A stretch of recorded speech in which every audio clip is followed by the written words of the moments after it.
Okay, Timothy Alberino is back from Peru, and what he found out about the attacks by the face peelers on the people there is fascinating and compelling, and we've got to talk about it. So get in here. This is Jack with Cosmic Road. I talk about UFOs and the paranormal. Please hit like, please subscribe, please share on social media, and let me know what you think in the comments below. I was going to do a live stream about this yesterday because I found this so amazing, but my allergies have been really kicking my butt the last few days, and my throat is pretty raw, so that was out the window.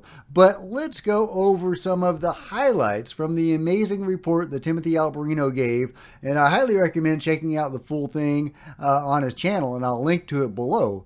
But let's go over some of the highlights that he discovered when he and his people were down there.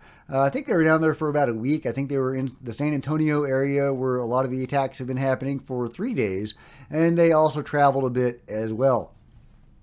Well, number one, the attackers are peeling faces. They are killing people, and they are peeling faces. It's terrifying, terrifying what is happening there. They are not miners in jetpacks. That was disinformation floated, circulated by the police, actually. They are not narcos, not narcotic agents with, higher technology than the usual people would have. The beings, whatever they are, they operate out of acorn-shaped UFOs that make no noise except when they shoot off, and then they hum quietly.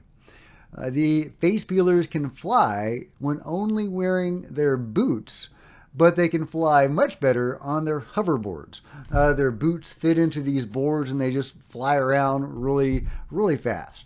And the beings in general are very fast, incredibly fast, inhumanly fast and agile. And I say they are inhumanly agile, but could that be a product of their technology? Could they actually be humans? Entirely possible.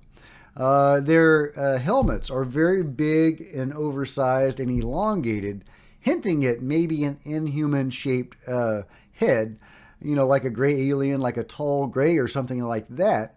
However, nobody's seen them, so we don't know. And again, that could just be technology in their helmets, giving it that size and shape, not necessarily skull shape. They are totally unafraid of being shot by shotguns at point blank range. The locals have set up all these traps in the area with the shotguns, firing birdshot, and they've even altered the birdshot to make it larger to really get these guys good. And they've actually injured at least one local woman, had a hole blown in her thigh by the shotgun blast, not seeing the trap. But the face peelers, whatever they are, the Pelicaris are not worried about these guns in any way. One of the most compelling points in the presentation by Timothy Alberino and his cohort was the story of Talia, which is this local girl who was attacked by these beings, whatever they are. And it's really a scary story. She was out in basically her backyard of this, very rural residence. And these two beings flew up to her on their hoverboards and they grabbed her. And they started smearing this ointment, this gel on her face. And she actually heard them speak to each other.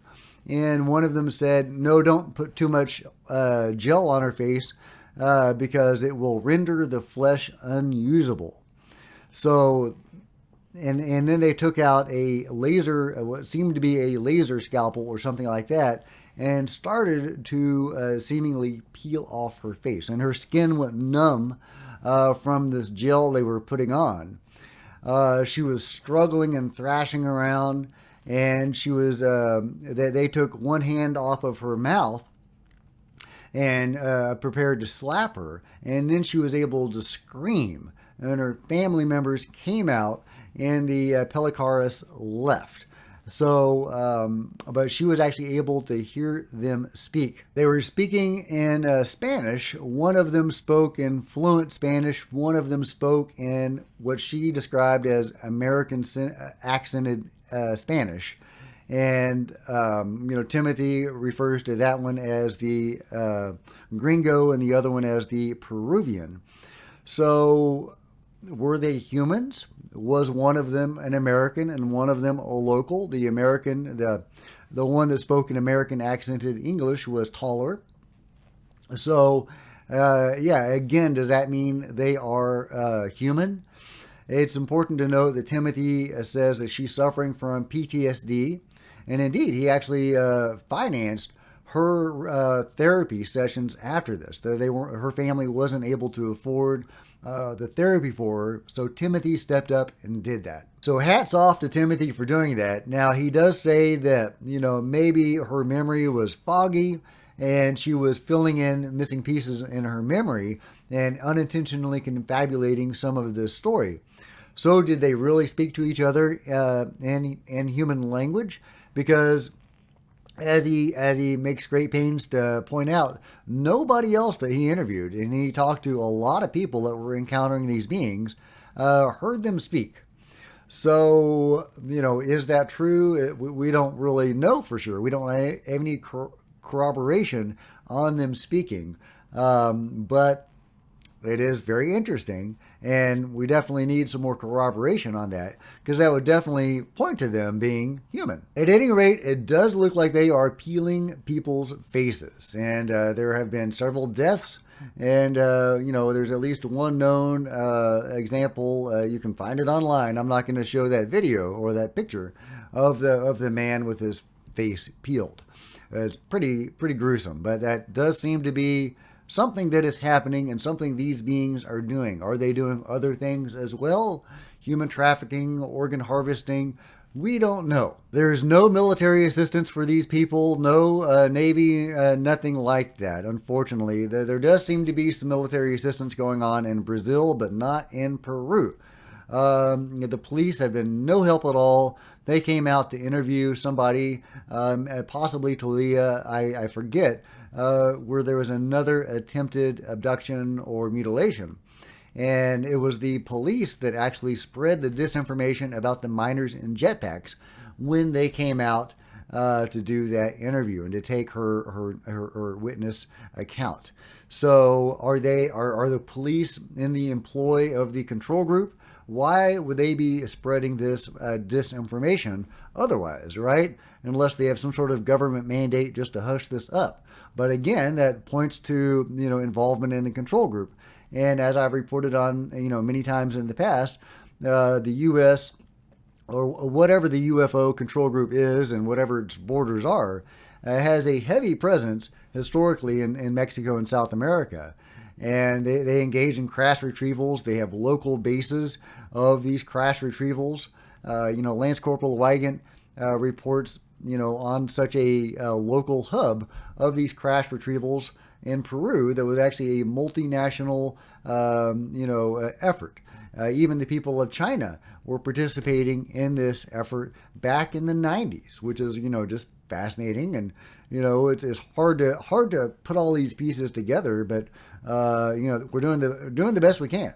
So, but yeah, that definitely, and also the Virginia case in Brazil, where the U.S. came and retrieved that craft, it seems to point to the local governments being involved in these operations. The locals were split as to whether they were aliens or gringos, as they call them. They didn't think they were locals. They called them gringos. And they would go back and forth. Even in the same conversation Timothy would be having with them, at one point they would be like, oh, they're gringos. Then they would talk about, some feature of these events and these encounters, and they would go back and say, no, well, I guess they have to be aliens. And indeed, there do seem to be non-humans in the area. The mantis, the picture of the mantis that I made a video about, and others have made a video about, the locals were videoing something through a window that appeared to be a tall gray or something. And That area was, I think, in the Nalta area, which is separate from San Antonio. And Timothy went there to that house and interviewed the family that took that footage. And it's really interesting because they were actually looking at a UFO when that event happened. And it was a saucer-shaped UFO, Timothy believes, unlike the acorn-shaped UFOs flown by the Pelicaris or the face peelers. And but they saw this being, right, with this weird head, and it had to be, because of the height of that window and of that room, it had to be very tall, 7 to 9 feet or taller, with a big head for that to have been visible through the window in that video. And he showed them pictures of mantis beings, and they said, boom, that's it. That's what we saw. Now, that's extremely fascinating. Mantis beings, many experiencers report them being the overseers of the grays. And a lot of experiencers have really personal experiences with these mantis beings who seem highly intelligent. Some people think they are higher dimensional beings that come into this reality from a higher dimension and materialize in this mantis being form for whatever reason. They're often wearing capes, right? Yeah, these tall mantis-like beings wearing capes sounds very science fiction-y, but that is what numerous experiencers report. There wasn't a cape, as far as I can tell, with this guy in that video. But if the mantis beings are on the ground, on planet Earth, interacting, with the events there, are they there to stop the face peeling from happening? Or are they there overseeing the face peeling? We just don't know, but it definitely hints at some inhuman involvement in some capacity in what's going on down there. So why are the beings there? What the hell is going on? Timothy is trying to make some sense of this. He says, well, it would make sense, in San Antonio if the beings are interested in the pure bloodline of the people, because apparently the San Antonio area, that's the birthplace of that ethnicity. That is where those people come from, according to Tim. I don't know the specifics of that. So it would make sense if that's what was drawing them, this pure ethnicity. However, in the Nalta area, it's a much more mixed hodgepodge area. So, again, poking holes in that theory. Whatever's going on, the locals are terrified about what is happening. They are starting at every sound they hear in the dark. They have patrols going out nightly, men with guns. And Timothy was actually able to help them develop better gun safety. And he gave them technology, night cameras and stuff like that, so that they could better document and see what they are encountering. Whatever it is, it's pretty dire. It is some scary stuff being carried out down there. People are dying. They're being mutilated. They're probably being taken. We just don't know. We don't know what's going on. We're in the fog of war, basically, literally, on this, and there is actual disinformation being spread by the local government, likely under the sway of the UFO control group. But at this point, that's just conjecture. Are they humans? Are they aliens? Or whatever? We just don't know. But it does seem like there are probably non-humans involved. And if there are humans carrying this out, they have high technology, definitely non-human technology, whether that's reverse engineered or gifted, we don't know. Could this be the UFO control group carrying this out? Some splinter group of the UFO control group or some similar group? We just don't know. But something really scary is going on down there. We need more eyes on this. We need more reporters.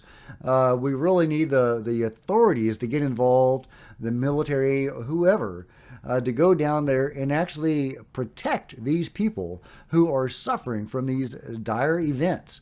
So, but I encourage you to go watch Timothy's full video, really great video where he does a deep dive into this, and hopefully he'll have future updates for us in the future.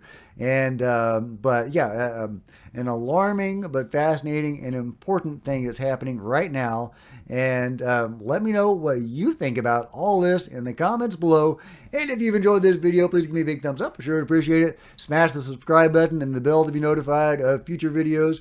You don't want to miss a thing. Join me on social media. There's Facebook and Twitter links below. Love to see you guys there. If you wanted to support Cosmic Road in a bigger way, please consider grabbing a t-shirt, see the merch store below, or becoming a channel member. Channel members are rock stars, and I really appreciate you guys' support. Thank you. Meanwhile, there's plenty of other videos to check out on the channel, and I'll see you guys next time. This is Jack with Cosmic Road, signing out.